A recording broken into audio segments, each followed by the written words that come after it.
मंत्री, उनसे बात करते हैं कि सत्र में किस तरह की गतिविधियां रहने वाली हैं। प्रेमचंद जी, अब तो एकदम निकट आ गया है समय, क्या तैयारी है? देखिए, आप जानते हैं कि कल से हमारा विधानसभा का सत्र शुरू हो रहा है, यानी 18 तारीख से। मोटे तौर पे जो मैं कह सकता हूँ, जो परंपरा रही है, वर्ष में यदि पहला सत्र होता है तो उसमें माननीय राज्यपाल जी का अभिभाषण होता है, शाम को उसका जो है वाचन होता है माननीय अध्यक्ष जी के द्वारा, और अगले दिन उस पर चर्चा होती है। ये परंपरा रही है। फिर आगामी जो हमारा वर्ष है उसका बजट भी हम फिर इसमें लाएंगे, फिर उस पर चर्चा, उसका पारण। ये एक मोटा मोटा अभी तक का जो हमारा एजेंडा है इस प्रकार से रह सकता है। मनी बिल के साथ वो आर्थिक सर्वेक्षण की रिपोर्ट भी इस बार पटल पर रखी जानी है, हर साल ही आती है वो।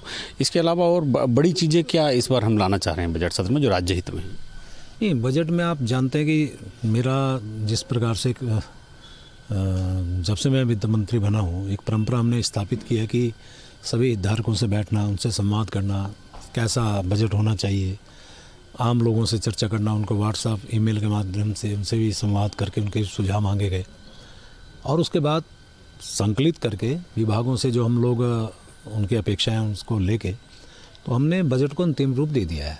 लेकिन जो मूल अवधारणा हमारी है वो है प्रदेश का सर्वांगीण विकास, और उसमें सभी जितने भी हमारे स्तंभ हैं उनके ऊपर हम लोग फोकस करते हैं। चाहे उसमें फिर गरीब हो, फिर चाहे उसमें युवा हो, किसान हो, महिलाएं हो, या कोई भी क्षेत्र हो, सबको हम इसमें बराबर का एक उनके बारे में हम विचार करते ही हैं। सदन डिस्टर्ब करना आपकी फितरत बनी हुई है, यदि वही आपका एजेंडा है तो आपको मुबारक है। सरकार पूरी तरह से उनके हर सवाल का जवाब देने के लिए तैयार है।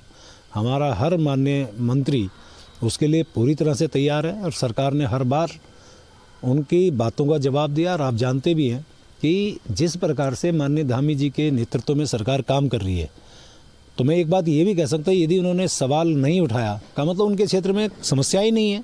धामी साहब ने बहुत अच्छे काम उधर किए हैं, और यदि वहाँ पे समस्या है तो आप उस जनता की समस्याओं को सदन में लाना नहीं चाहते हैं। ये आपकी उदासीनता कहूँ, या ये आपका जो कह रहे हैं कि बहुत हम जो है, क्या अनुपात है सवालों का विपक्ष के सत्ता पक्ष के? मुझे लगता है ज़्यादातर विधायक जो हैं जिन्होंने सवाल उठाए वो 70 दल के, ज़्यादातर 30 में ज़्यादातर। तो अब आप उससे अंदाज़ लगाइए ना, ये हैं ही गिने चुने, यदि वो भी नहीं लगा पा रहे हैं सवाल। और एक समस्या और भी है, सवाल जो भी लगाते हैं उसमें अनुपूरक पूछने के लिए बार बार ये विपक्ष अपने हाथ उठाता है। यानी अपने सवाल नहीं है, मूल प्रश्न हमारे और उसमें सप्लीमेंट्री उनके। तो यानी मूल सवाल तो लगाए हो भाई, कम से कम मूल सवाल भी आप लगाएंगे तो हम तो हर बात का जवाब देते ही हैं, चाहे मूल लगाएं चाहे अनुपूरक लगाएं, हम तो तैयार हैं।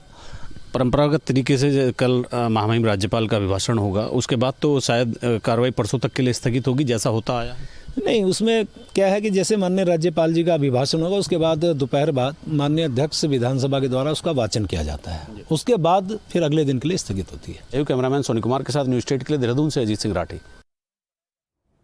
सदन में विपक्ष